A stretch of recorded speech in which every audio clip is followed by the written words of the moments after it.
Welcome to From Betrayal to Breakthrough. Here is a dose of Dr. Debi, and today I'm talking about why do we sabotage our relationships? It's so common to self-sabotage in a relationship. My first TEDx, Stop Sabotaging Yourself, is about this very topic. And while it's so common, it's often so subtle we don't even realize we're doing it. Why do we do this? Here are 6 reasons. Number 1, we often do this because there's something we may not be willing to feel or face. And by sabotaging the relationship, we don't have to look at what we're unwilling to or not ready to see.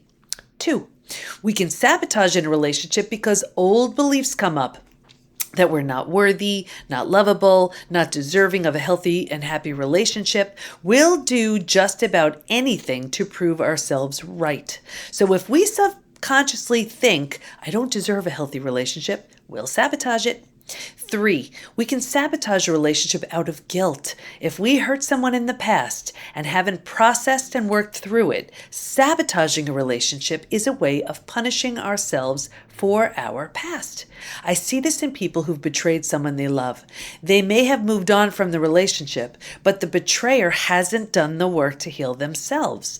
When they work through what led to their actions, how to process that, how to heal it, how to make sure they never choose those behaviors again, they can make sense out of it. From there, they can do all they can to fix it. That doesn't mean the person they hurt is willing to listen. The person they hurt may not even be alive. It's still important to pay it forward in whatever way you can. Maybe it's to prevent others from choosing that same path. Maybe it's a way to heal your shame and guilt. It's also important to move towards self-forgiveness here, because holding on to the pain isn't doing anything for you or for anyone else.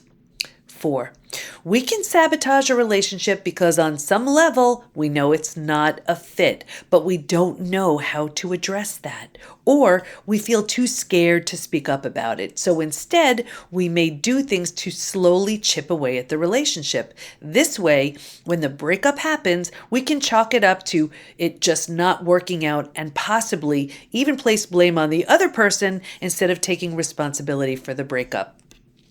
5, we can sabotage a relationship because we're trying to get someone to prove their love. If deep down we don't believe we're lovable or worthy of love, we may go through great lengths to get someone to prove it in order to convince ourselves that yes, we are in fact lovable. I remember having a client years ago who wanted to lose weight. Now, diving deep into human behavior for over 30 years, I know that often excess weight has very little to do with food. In her case, her weight was serving as a way to test her husband's love. She was convinced that he didn't love her, so her excess weight was her way of subconsciously believing, okay, let's see if you love me with all this weight on. Sort of a passive-aggressive way of talking back. She was testing him, as if the only measure of their love was judged by her appearance. We do these types of things all the time. 6, we can sabotage a relationship so we have something else to blame, criticize, and judge instead of ourselves. This is so subtle, but it's a really big one. For example, if you break up with someone, you can blame your pain and hurt on the relationship so you don't have to look at and deal with the deep pain and hurt of unprocessed trauma, for example. There are so many reasons why we sabotage in a relationship. And while it mostly is for our protection, there are lots of reasons why we do it. If you're self-sabotaging, especially after shattered trust and betrayal, whether you're the betrayed or the betrayer, we can help.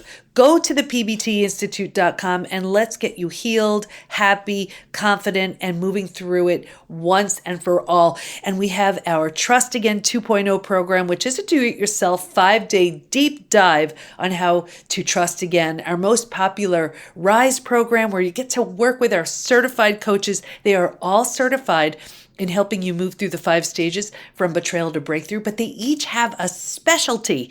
And, some specialize in narcissism, in chronic pain, in forgiveness, in reconciliation, in self-growth, in mindset, so much more. In porn addiction, we cover all of it.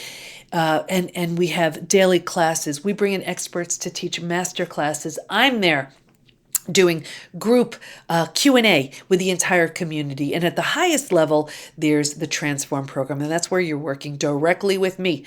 It's intense, but it works. We also have our Rebuild program specifically for the betrayer, a 90-day deep dive to clean up anything and everything that led to their choices, actions, and behaviors so they become someone they're proud of. So go to the PBT, as in post-betrayal transformation, thepbtinstitute.com. Let's help you get healed, happy, whole, confident, feeling great, and so much more. Thanks for listening. Can't wait to be with you next time. And here's to your breakthrough.